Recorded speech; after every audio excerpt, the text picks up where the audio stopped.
The impact that you can leave on a person through being fully and authentically yourself is immeasurable until the point where you have to find out the hard way just how much that person meant. Episode 39 is in loving memory of Colin Axelsen and his daughter Madeline. We talk about what Colin meant to me as a teacher, as a mentor, as a coach, as a friend, as a hero. And I'm honored to sit across from his wife, Leanne Axelsen, as we talk about what he meant to her as well. Honoring a legacy. I hope you enjoy this episode, and I really appreciate you for listening to it. Welcome to the Lifestyle Chase. This podcast features high performers who have found a way to live their best life while balancing their health, wellness, friends, and family. Proudly hosted by me, Chris Little. Without further ado, let's get started. Welcome to episode 39 of the Lifestyle Chase. Today I'm joined by a very special guest, Leanne Axelsen. So, how are you doing today? How has your morning unfolded? What's sort of a routine for you? Get up, get ready, get my kids up, feed them breakfast, get them out the door, coffee in there somewhere. Sweet. How do you usually drink your coffee? Well, my husband always teases me that I liked a little coffee with my cream, so I like a lot of cream in my coffee. That's it. If you had the choice between McDonald's or Tim Hortons, which would you choose? Probably Tim Hortons. I find McDonald's coffee a little acidic. That makes sense. That's fair. Everybody has their preference. Yeah, but I prefer mine espresso. That's nice. my fave. Yeah, I had that this morning. It's good. Kind of gets the brain juices flowing, gets people thinking. Yeah. So this episode is special. It's sort of celebrating the legacy of Colin Axelsen, who I've talked about a few times in my podcast, just kind of subtly mentioning a teacher that had a huge impact on my life. And it's probably the one that I've been the most nervous for out of all of the podcasts that I've recorded, because for me it means quite a lot to tell people about someone who's had an impact on me and just how that moment strikes me. I'll kind of share a bit of my journey into going in as a personal trainer. I worked in a warehouse just like down the road 5 minutes for 5 years. And that job revolved a lot around happiness being derived from money, income, stability. And before that, I never thought I would be like a warehouse labor type person. I always saw myself as a creative. Like most of my high school teachers would remember me thinking about going into film school or maybe having ideas of potentially being a teacher. I really loved gym class, so it makes sense that I'm a personal trainer, but just in the creative space and not so much the labor space. And I remember the day that news traveled fast. I think I heard about the news of Mr. Axelsen through my sister-in-law, through the teacher circle, and it just like one person told another person, and it's probably the thing that has struck Pigeon Lake the hardest in all of my memory of Pigeon Lake.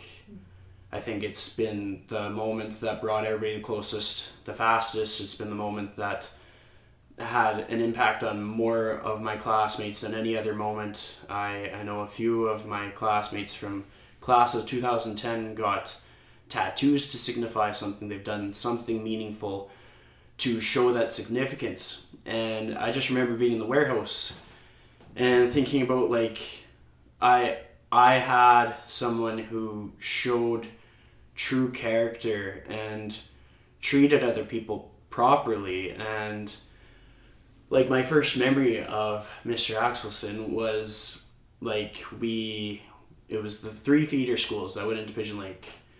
So I came from Fallen and I went in there, and it was my first time going into Pigeon Lake as like an upcoming student in our orientation. And he walked right up to each and every student, and he made us feel comfortable with the whole idea of being somewhere new.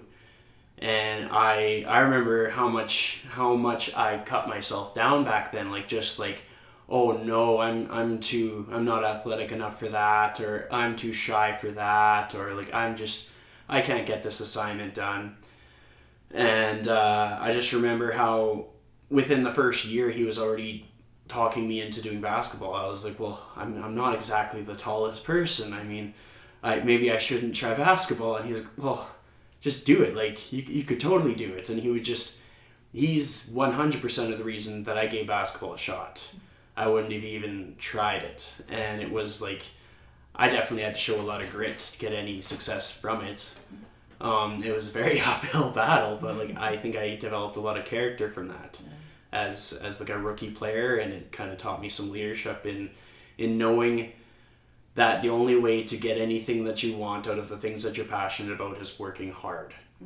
And I remember this one time when it was Mr. Axelsen was my science teacher for a few years, and there was this assignment that I just wasn't passionate about. I just didn't do it, and he kept giving me extension after extension, and it was just like this whole, he was with his students till the very end kind of thing. Like, he'd stick it out for them. He was very empathetic, and he understood, and you could talk to him about anything and everything. And in the warehouse, thinking about these things about this person and his character and who he is to his family, his friends, his students, everybody, and I was like, what am I doing in this warehouse? Like, how am I representing someone that had such an impact on me? And like, I won't get to see him again, but he still has an impact. I can go into my day training a client and he still has an impact. I was like, what am I doing in a warehouse? And so that was a huge like pin needle in my back, kind of like, get out, get going, do something. And you can hear about it in a lot of my other podcast episodes about the journey, and it wasn't always straightforward, but that was definitely an influence. And that is a big part of why I'm passionate about empowering other people, because I got to meet someone that was so empowering in his own right, and taken too soon. But in the same way, that's no reason not to celebrate and talk about a legacy. So I'm gonna turn the table. It's your turn, and I would like to start this off by asking, how did the two of you meet? Well, he actually was really good friends with my two older brothers. He stood up for both of them in their weddings, so he'd been around in my life for quite a while before we started dating. But I was always really drawn to, he was larger than life in all aspects of that. So he was someone very magnetic, and you were drawn to him.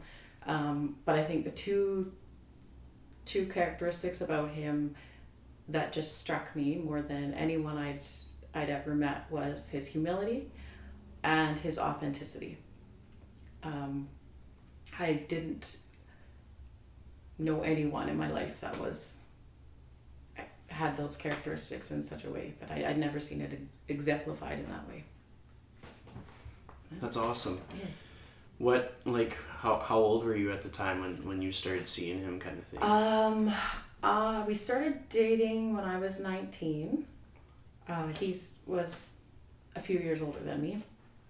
So when we first met, I was only 14, so it would have been inappropriate. Yeah, and actually, he was starting school. Well, actually, no, that's not true. He was in his second year of school, and I was heading out to BC to go to university in Kamloops there. So we dated for 4 years, but we always lived in different cities. We never actually, maybe summertime for a couple months we might have both been in the same city, but we always lived apart until we got married. That's crazy. Yeah. And there's a lot of people that kind of fight that battle of like distance and stuff. If there was listeners that are like, well, I can relate to that, what advice would you have for them on keeping things strong?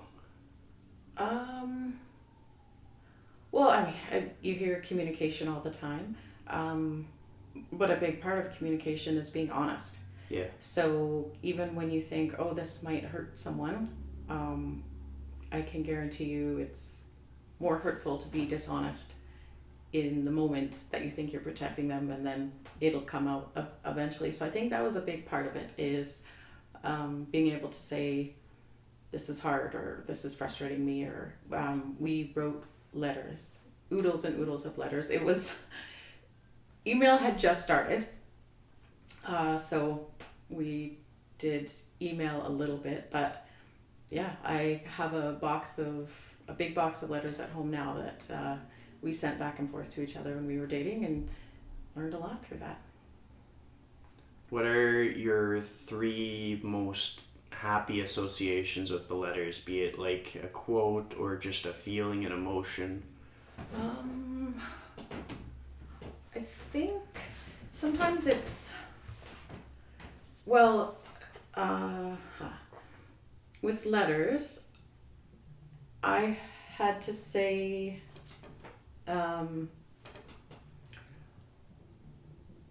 what I wanted and mail it, and I had to let him read it and respond. I have a tendency, I'm learning, to keep talking. I think quick, and I can talk quick and kind of bulldoze people if I'm not careful. Colin was a little slower to process, and so for him it was a gift because he could read what I had to say, and then he could think about it, and then he could respond, and I couldn't interrupt him when he was responding because I just had to read his letter. So I think that helped us a lot. So I got to know him really well because I had to listen. I think he was able to, and even myself, able to share things that are easier to write down and send in a letter than, which I guess would be texting or whatever now. But it's easier to say it that way than say it face to face sometimes when you're that age. And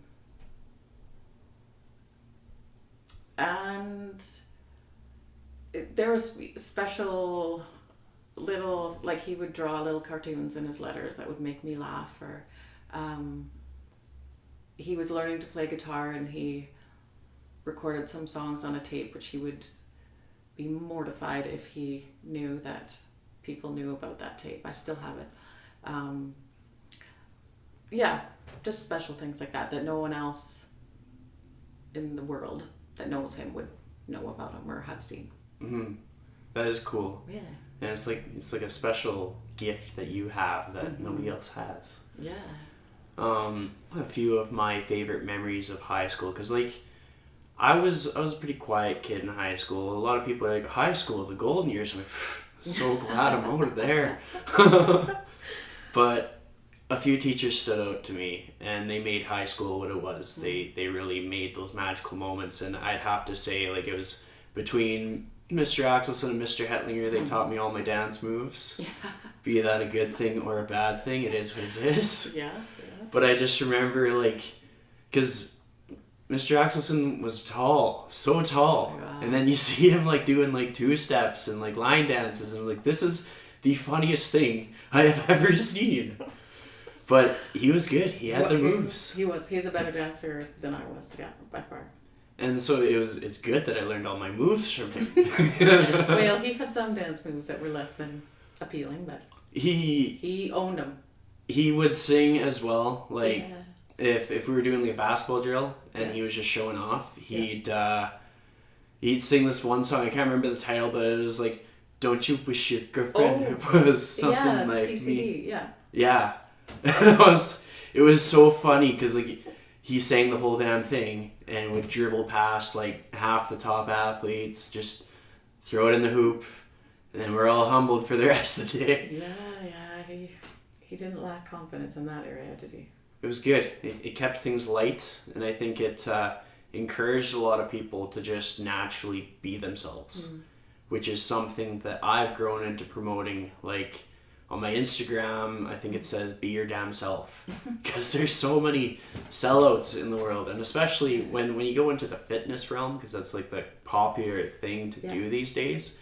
Everybody's like, I want to do fitness and I want to like look good for for social media and all these things, but then they start selling out. They'll go for like, they'll sell their program, or they'll do this, they'll do that, but it's just, all it takes is just be yourself. Yeah. Like, have values and character. And on that segue, what are 3 values that you think Colin had that were important, and that you also think that are important? You can do 3 for him, 3 for you, or just 3 together. Well, I know God was top for him, and would be for me as well. And not just being moral and all the stuff that goes along with that, but living a life that's honoring to him and that relationship. Another huge thing for him was family. And it's interesting because when I think of all the time that he gave to his students and the kids that he coached,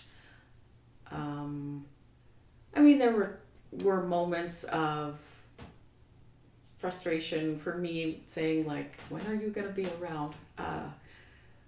But I always knew that when it came down to it, I would tease him that we fit somewhere below basketball and school and the Calgary Flames, but I knew that we didn't. I knew without a doubt. And it was interesting too when we would come to games or to the school to visit, and we were there quite a bit. Everyone would be telling me stories. Oh, like Colin said this about you, or Colin was talking about this, or I heard about this story, and I realized how much the things that I didn't know about, that he talked about us all the time, talked about me all the time. I've since the accident, I've met so many people that know who I am that I've never met. I might have heard their names from stories that he told, but and say, oh yeah, I remember when Colin Axelsen told us about this, and Axelsen told us about that. And so yeah, I know family was so important to him, and especially us. And then I think people in general, and that's something that I learned from being married to him, and since his death, has been something that I've taken an ownership in even more. And part of it is because we were married almost 12 years. He was killed 9 days short of our 12th anniversary. And your heart's in a good marriage anyways, and I feel like I had a fabulous one. But your hearts start to merge, and what you each are passionate about becomes one. And so that was part of it, but I think I also felt very challenged by the legacy that he had left in loving people and all sorts of people. And he was an athlete, and loved hockey, loved basketball, loved phys ed. But the interesting thing is the lives of the people that he touched are not exclusive to that arena. So many people I know that were impacted by him really didn't feel comfortable in a gym, and didn't feel comfortable with any sort of sporting in their hand, right? Like that wasn't the only kind of people that he impacted. And yeah, so I think he just loved people and wanted people to feel valued. That was important to him. Totally. And I can attest to that. Like, he definitely could relate to an athlete, but he also related to the underdog, like the kids that were by themselves. Like, what got me was, you see some leaders, teachers, whichever, and you'll see that they sort of have like a person that they relate to, and he related to everybody. Yeah. He related to the popular ones, he related to the not popular ones, he related to the athletic ones, the not athletic ones, and he just had sort of a certain way to get down to their level, which is funny because he literally had to crouch sometimes. But just like this relatability. And this ability to put himself in other people's shoes. And because I don't think there's ever a point where I thought that what he said would be offensive to somebody else. And we live in such a world where it's easy to say something that's offensive to somebody else, and he had a skill for not doing that. Yeah. And I thought it was neat. Mad people skills. He really did. Yeah. But not in a in-your-face kind of way. He was very, but he was often the glue in situations. I know at his job and other situations where you would have a conflict, and he was kind of the one that could come in and just make it all good. He was like a Zen master. Yeah, he was. If there is such a thing, he would have been brilliant at it. Well, I remember there was one year that I didn't really have too many classes with him, but my locker was next to his room. Yeah. And then I would just be like anxious about whatever class I was going to, but then I would get near his room and I would be like, much better. And it's just weird to think about that, because like you take that stuff for granted in the moment, and that's why this podcast is important to me, because I realize how much it took stuff like that for granted. Like I had a very good human in my life for 6 years of junior to senior high school, and I got to see him pretty much every day. Like it's that whole mentality of I have to go to school, I have to see these people. No, like I got to see these people. And honestly, like I lived close enough to Highway 2 that I could have started going to Wetaskiwin, like if I really kind of felt like I needed a change. But it was teachers like him that was like, no, like then I would not get to see Mr. Axelsen. And it's just that life shows us that we need to take people for the value that they bring to us, kind of thing. Like for me, I had someone who was a mentor, and that period of time was shorter than I would have liked it to be, but he was a mentor nonetheless. And even though I might not have been like as mature as I am today, I still learned a lot. And sometimes you learn from somebody and their actions that they do, and then it sinks in years later. And I think I've definitely learned that myself in my own life. And I think a lot of the guys in my graduating class, I know, I don't know if he'll listen to this, but Barry Wielden, and you went on the trip with him. He's a good guy. And like every so often something stands out. I'm like, wow, like Axelsen really had an effect on him. I think Barry was the one that got the axe tattoo or something. Yes, I did see that. Yeah, and that's neat. Yeah, and it's interesting too, because I got to meet a lot of the kids that I played basketball for Colin, more like closer, but I did meet some other kids too. But he would tell me lots of stories. Obviously, that's what teachers do to their spouses. But one of the things that would come through so often when he was talking about kids was, this kid is such a good kid. And, and he just had this way of seeing like through to the heart and the goodness of people. And even his theory on dealing with kids who are trouble in classes or at school. Initially he had thought, well, it should be like no tolerance kind of, for sports teams or anything like that. And I remember him coming home after, I don't know if his probably second year, into his second year of teaching, and just saying, I don't know if I agree with that anymore. Because he said, if someone makes a mistake and I say, yeah, no, you're done, then he said, I have completely lost my ability to influence their life. And if I kick them off the team, or if they get expelled from the school, then I have no opportunity to reach them anymore. And he said, I don't think that's the best way. I don't think that's the right way. And so I know even that evolved for him as he got to know, you guys and just grew to love the kids that he taught, even the ones that weren't his favorite, but he still had a deep love for those kids. And our plan when he got that job out of university was 4 or 5 years, kind of get teaching under his belt and then get out of there, right? Like, who wants to stick around there? And he had opportunities and he had other job offers. But he would always say to me, there's like a really good group of kids that just came into grade 7, so I wouldn't mind sticking around until they're kind of through. And eventually I'd said to him, there's always going to be another group of kids coming, you know that. And if we stay here, that's fine, but you don't have to keep giving me excuses. But no, he loved you guys a lot. It showed. And I think something that was really special was how much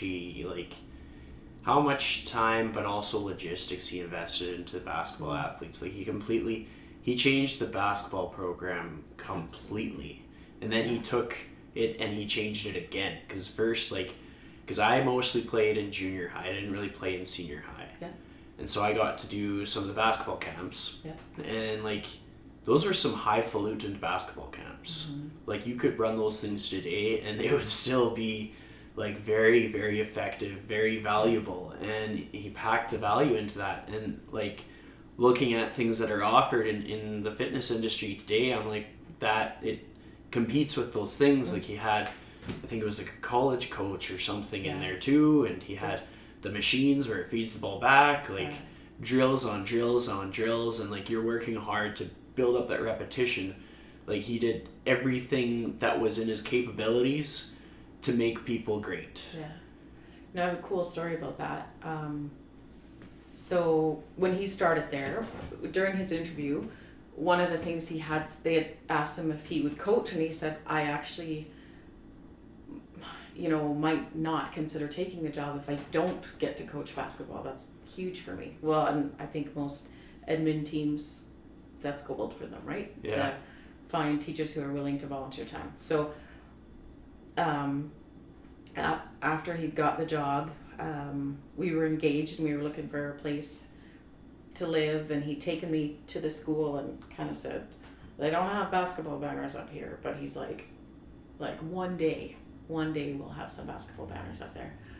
And they did get some junior high ones, but it was his last year of coaching where he took the girls team to provincials, and they came home with their first banner, and they've since got 4 or 5 now on that gym wall.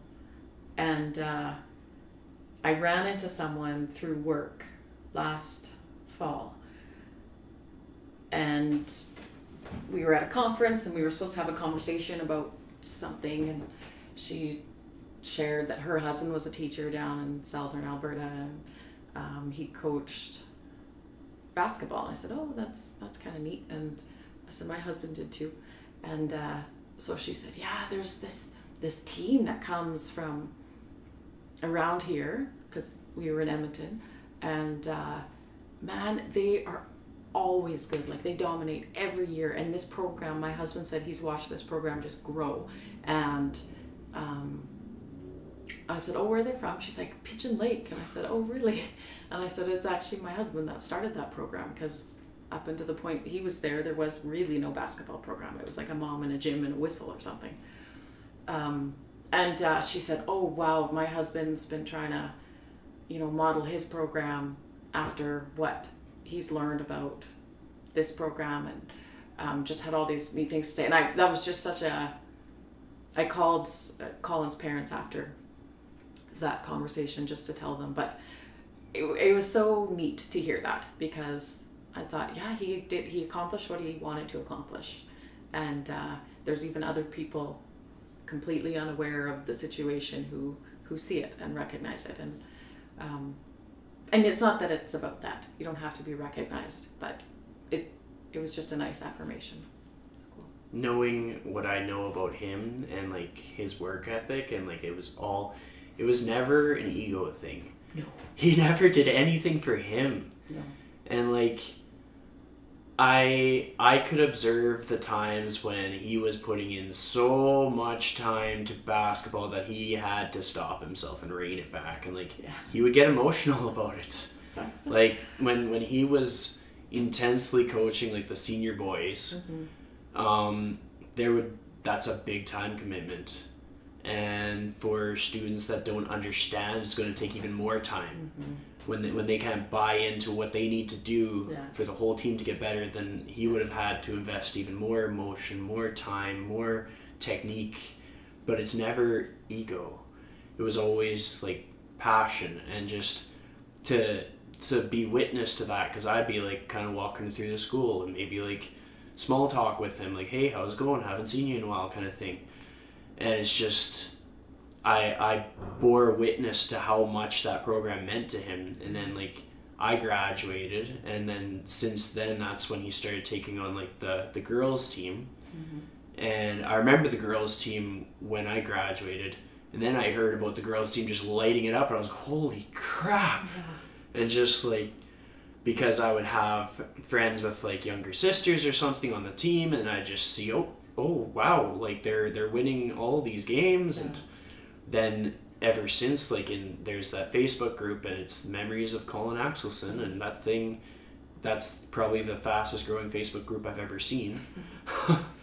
And it's really neat to see those teams continue to flourish. And it's kind of like he led by example in a way that empowered other coaches to, if it's not step it up, just see their ability or see their privilege to be able to empower other people, kind of thing. Because obviously there's a ton of great coaches. Yes. But sometimes you just have to see someone really, really care about something to see how much you can really, really care about something. It's cool. So you went on a few of the trips with the team. Yes. And so in terms of travel, whether it be with the team or just you and Colin, what are your most memorable vacations that you've gone on, and what made them memorable? We actually had the privilege to do a fair amount of traveling.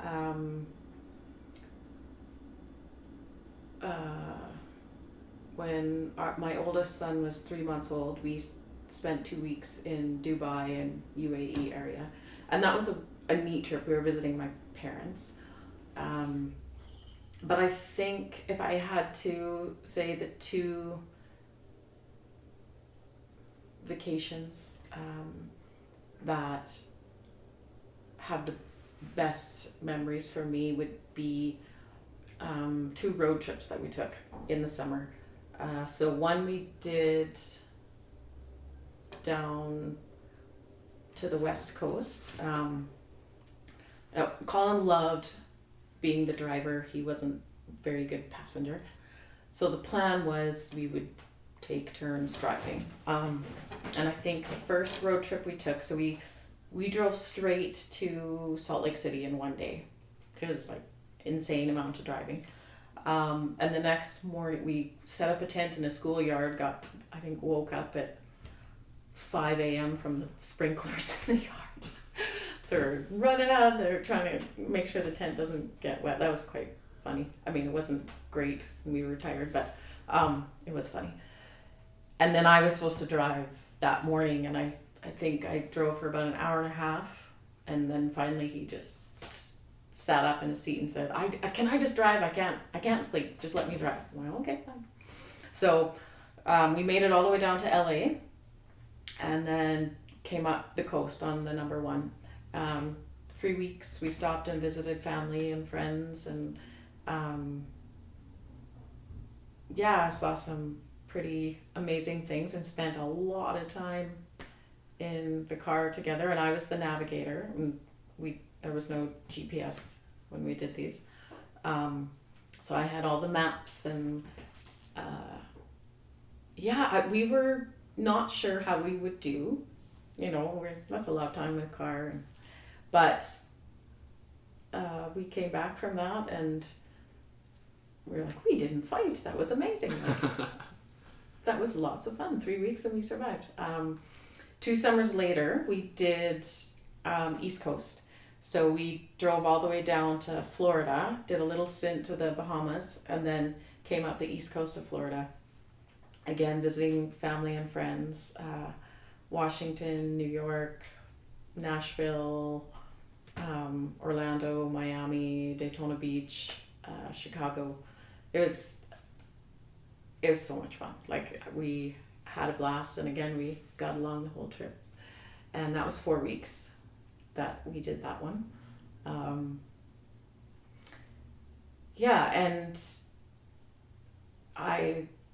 those things are just imprinted in my mind and in my soul, and I'll never forget them. Mm-hmm. I think travel that's another thing that people take for granted. Like, I've been lucky to have some really good friends that talked me into going on trips where I was like, I can't afford this, or I don't have time. And then when I took the time or made the finances work, like, those are monumental. Yeah. Like, I've always learned like some really big lessons from traveling, be it being out of my comfort zone, or just like spending an extended period of time with like different human beings. So if we zoom in on like school trips, what were like a couple lessons that you learned from school trips? School trips. Well, I did chaperone one Hawaii trip.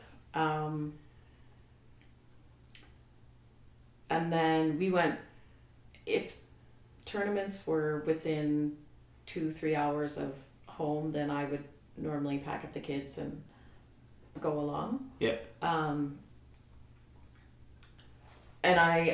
one thing that I learned early on was, even though he was around,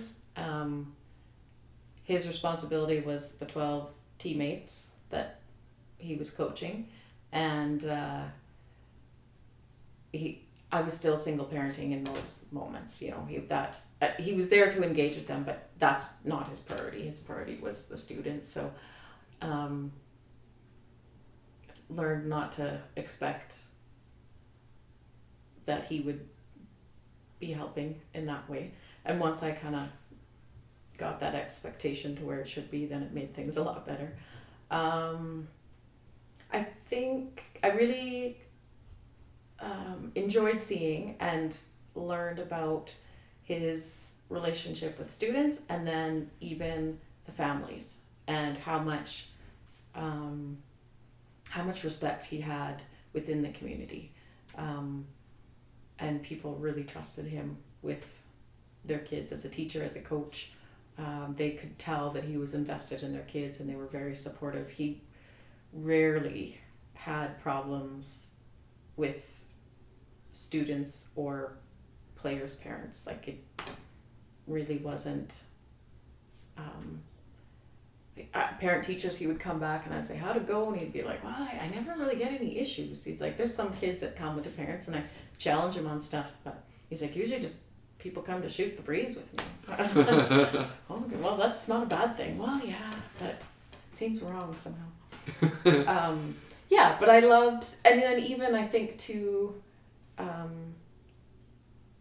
the respect that he had from his colleagues and the other staff at the school, and even within the basketball community in Alberta. He built a lot of relationships there, and he was very respected. Totally, absolutely. So, with you raising the boys today, what are some things that you'd like to see in them to sort of carry on his legacy, like some lessons or just some memories or stories that you would tell them to sort of remind them of who they had?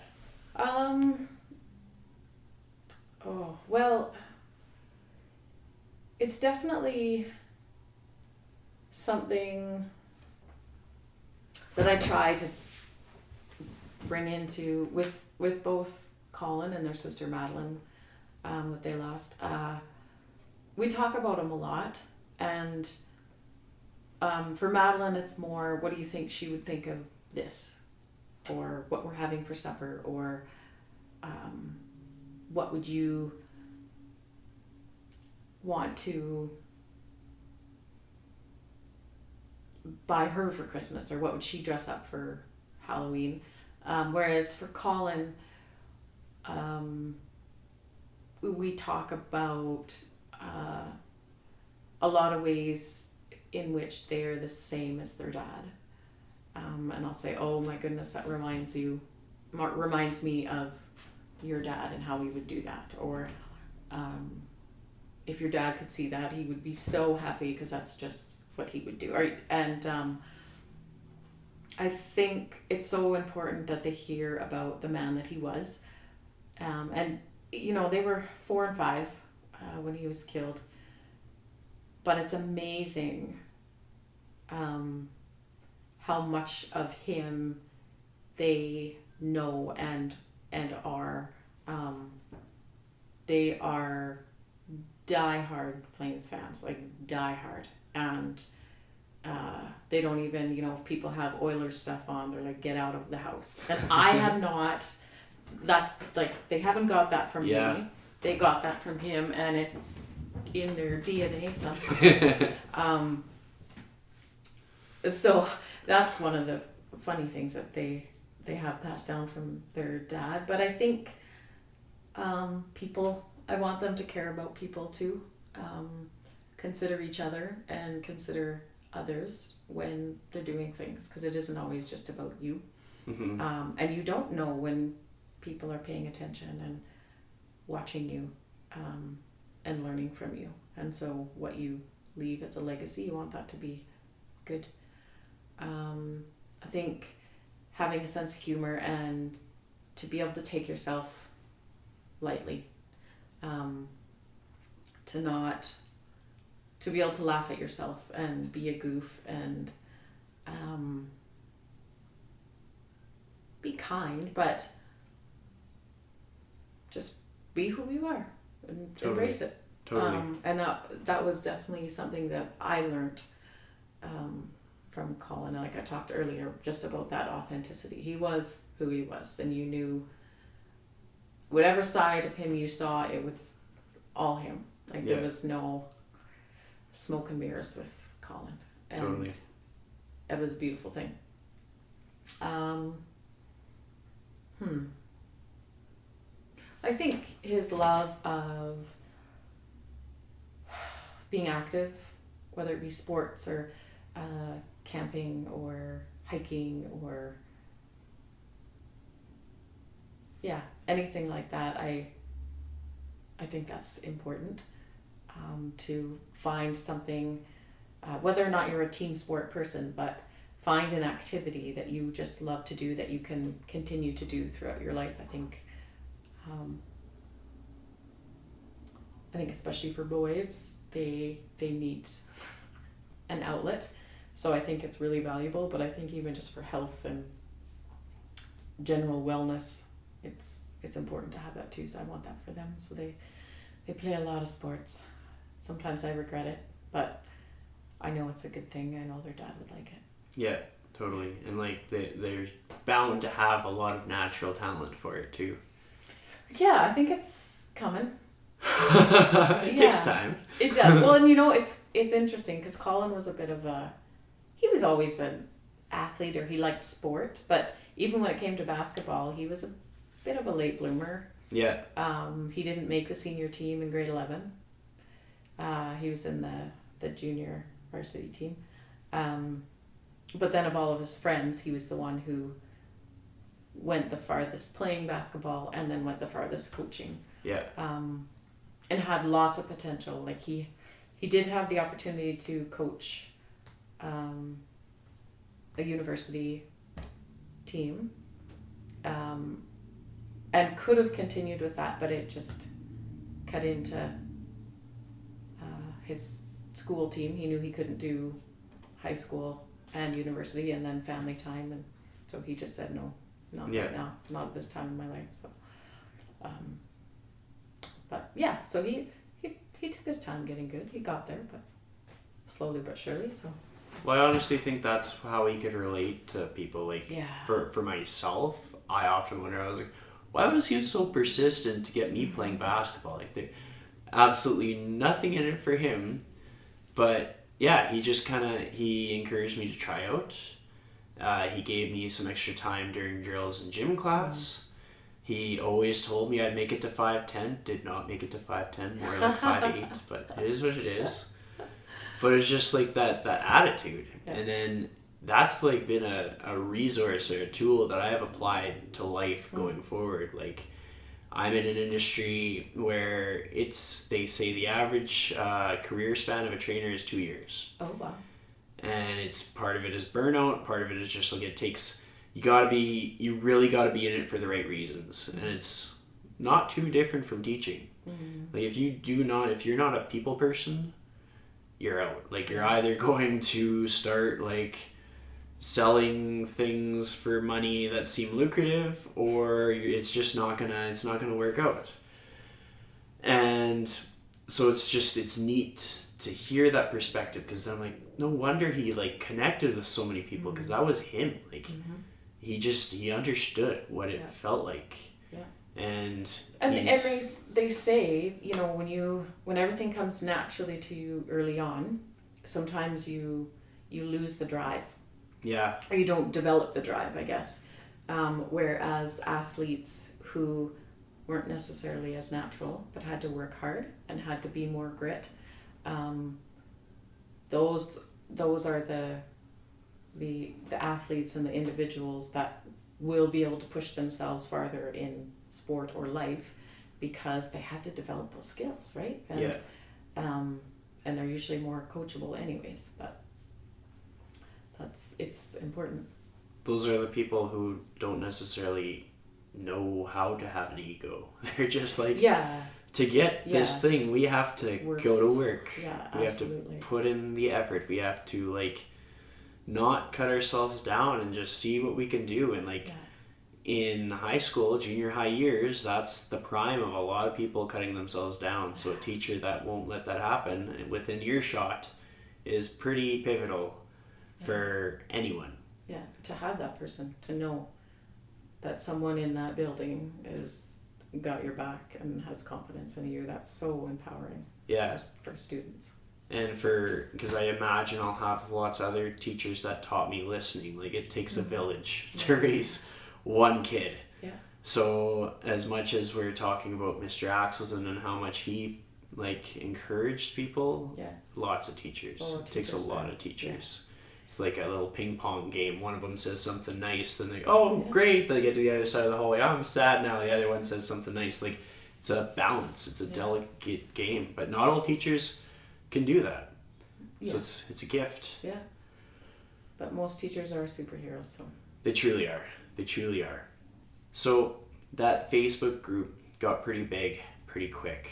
What were your first like thoughts with it? I think it grew to like 700 members, and just like former students, all these different things, and just all these different stories and stuff coming together at such a time.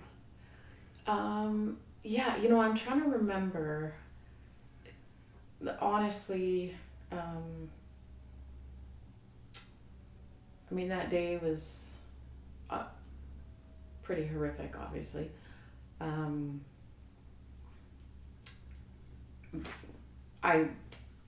There was about half an hour, 45 minutes right after impact on the highway where I don't have any memory. I wasn't unconscious, but I just remember all of a sudden waking up, sitting at the side of the road with my boys on my lap.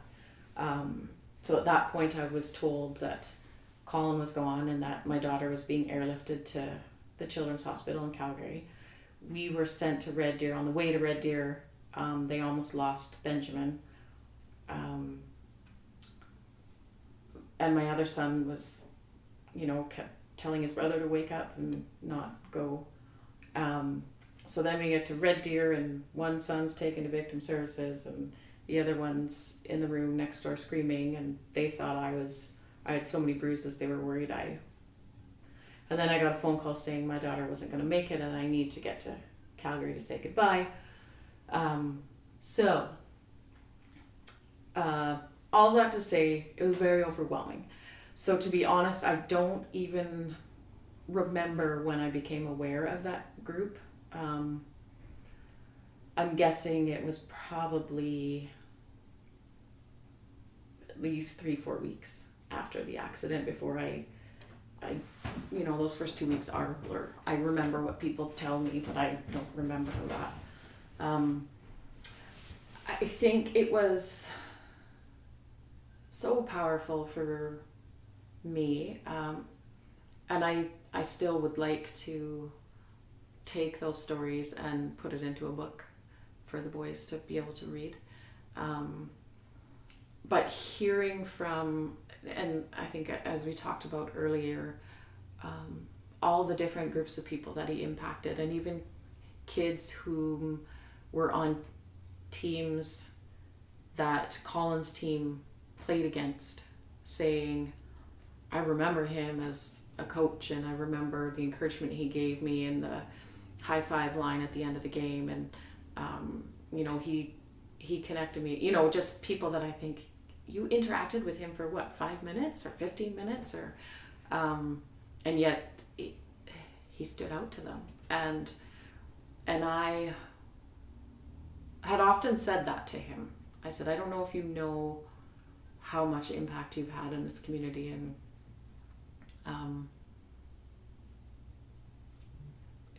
the feelings that your students and your colleagues and families around here have about you. And he's like, yeah, I think they don't, I think they like me. I was like, well, yeah, I think they like you, but I think they trust you so much, and rightly so. But yeah, it was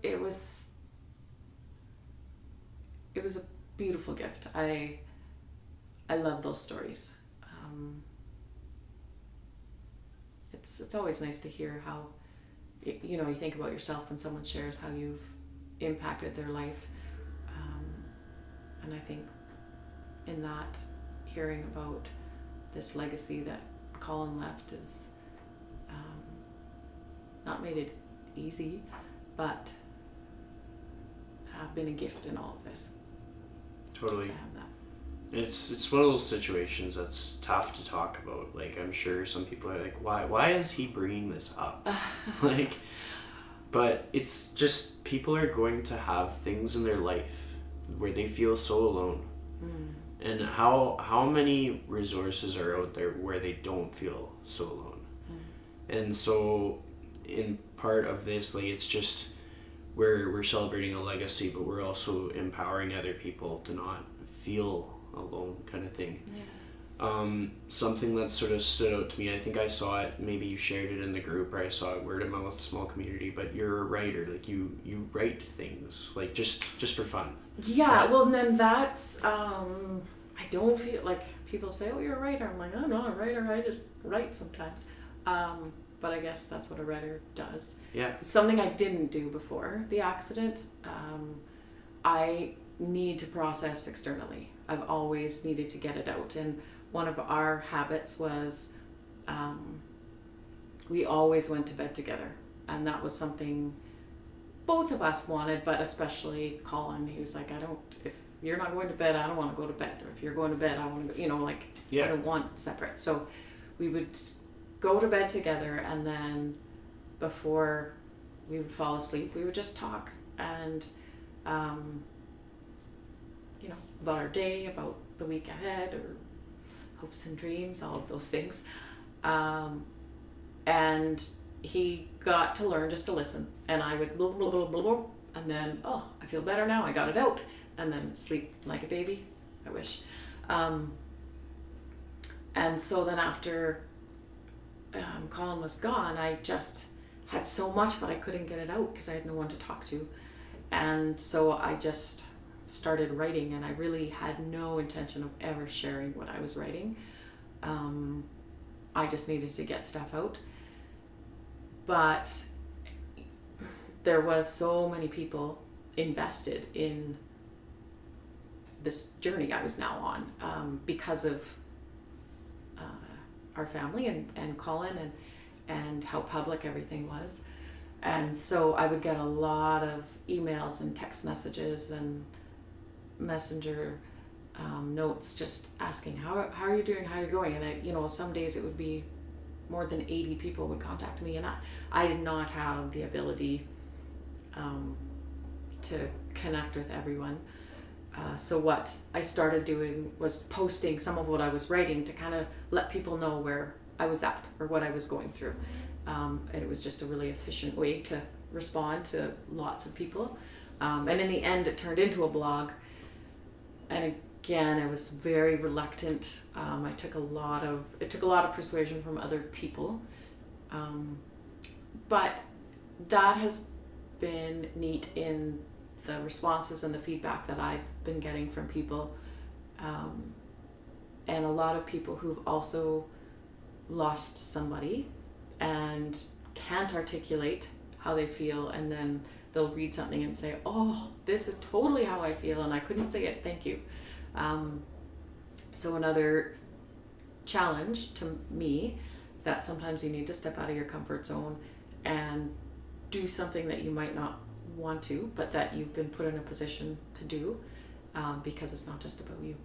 Yeah, and I think that's something a lot of people will be able to relate to. Like most of our most helpful or most empowering or fulfilling moments, it's never comfortable. It's never something that's like, oh yes, this feels like easy. Yeah. Like it's just, sometimes it's a gut instinct, sometimes it's just like right place, right time. But like it's amazing, because I would say you should definitely think of yourself as a writer. Like that's just what you're writing stuff down. Yeah, writer. Yeah. Simple as that. It's like Mr. Axelsen talking about how like he I don't have an impact on people. Well, he did. Yeah. Simple as that. Going into your week to week, what are 3 things that you just always place into your week? Like today, in this present moment, what are your 3 non-negotiables?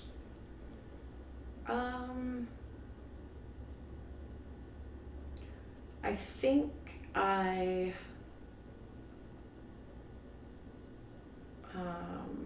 one of the biggest ones is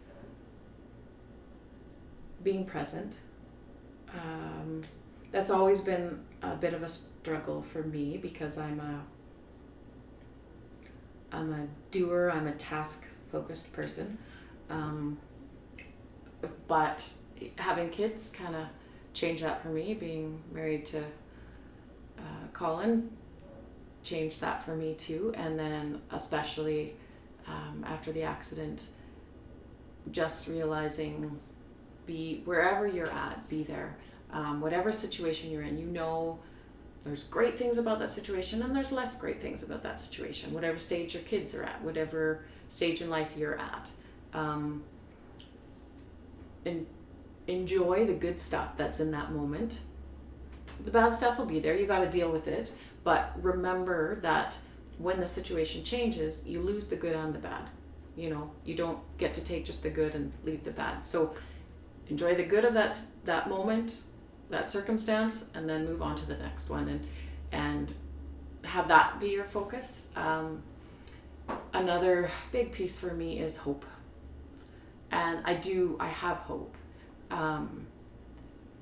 Does that mean that all my days aren't hard? No, not at all. But even in the worst of moments, I have hope, and I remind myself of that. There is nothing that's hopeless, and that can get you through some tough stuff. And like I say, not erase it, but it gives you something to look down through the darkness too. And then I think being intentional and purposeful, and sometimes that intent and purposefulness is just for me to have fun with the boys, to have a good memory, but sometimes it's bigger than that, and maybe not, maybe that's as big as it gets, I don't know, but it doesn't have to be grand, well thought out 5-year intentional purposeful plan. Could be, but to act, don't be flippant with your actions and don't be flippant with your words. Recognize that everything you do has the potential to impact others, and you're constantly leaving your fingerprints on other people's lives, and you don't know how many you're leaving or how deep those fingerprints are or if they'll last, but they might. So I don't know, live with that in mind. Totally. I like the fingerprints one, because I think people go and they say what they say and they do what they do, and they don't really understand how much impact that they have, whether it's a few seconds or a few hours. Like, I'll see some clients for an hour or 2 hours every single week, and if they take a week off, I'm like, it throws me off completely. And I go to a lot of group fitness, so I'll see a number of people in a room, or I'll be at the grocery store, and just how people interact as humans, and it's so pivotal in the outcomes of what we do, how we feel, kind of thing. Like, if you're seeing a stranger, just something as simple as a smile can completely turn around a person's day. And we don't get that. No, we don't understand that. Yeah. And so I think it's so important to, be yourself, and all the things that you reflected about. It's great lesson, great thing to take away. Here's some quick questions to sort of lighten the tone. If you could choose between donaires or pizza, which would you choose? Ooh, probably pizza. Yeah, pizza. Good choice. I respect that. Okay, favorite kind of cereal? Oh, I am a little ashamed to say that my favorite cereal is Life. It's not bad. Well, it's probably not the most healthy, and I rarely buy it, but it is what it is. I feel like a kid when I have Life. Well, what kind of cereal do the boys like? Shreddies and Cheerios and granola probably. Nice. Ones, yeah. Nice. Cake or cookies? Oh, cookies. I'm not a cake girl. What kind of cookies? Well, if they have macadamia nuts in them, then it wouldn't matter what they were. I would like them. Sweet. Mm-hmm. All right. So we're going to basically wrap this up with the last question that I ask all of my guests. Okay. If you could give one piece of advice to someone on how to live their life to the fullest in the most authentic way, what would that piece of advice be? I would say always put people first. That's a good one. That's it? Yeah, it's good. Thank you for trusting me with your story and your time. It's been a great chat. Yeah, it's been very good.